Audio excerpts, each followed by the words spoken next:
আমরা এখান থেকে স্পষ্ট ঘোষণা করতে চাই, ৭১-এর স্বাধীনতার পর একদল বাংলাদেশকে ইসলাম এবং মুসলমানদেরকে মাইনাস করার চেষ্টা করেছে। সেই মাইনাস করার চেষ্টা করার ফলেই বাংলাদেশে স্বাধীনতার ৫৩ বছর পরে এসে আবারও নতুন ফেসিবাদ তৈরি হয়েছে। কথা বলুন ঠিক না? কিন্তু আমরা বলতে চাই, বাংলাদেশের মানুষ প্রতিবাদী মানুষ, বাংলাদেশের মানুষ রক্ত দিতে সর্বদা প্রস্তুত। কথা বলুন ঠিক না?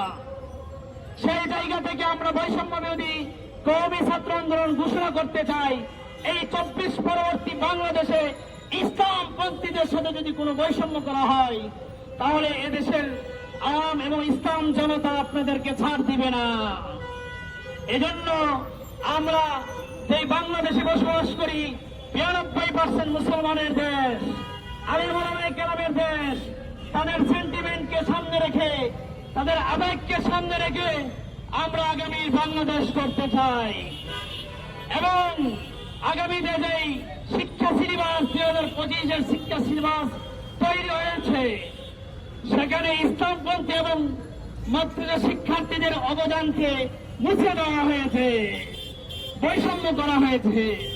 এজন্য আমরা বলতে চাই, এই শিক্ষা সিলেবাসকে পুনঃসংস্করণ করতে হবে এবং ২৫-এর শিক্ষা সিলেবাসকে মাতৃকা শিক্ষার্থীদের অবদান তুলে ধরতে হবে। এ বলে আমি আমার বক্তব্য শেষ করছি। আসসালামু আলাইকুম ওয়া রাহমাতুল্লাহ। আল্লাহুম্মা আমিন। ربنا آتنا في الدنيا حسنة وفي الآخرة حسنة وقنا عذاب النار.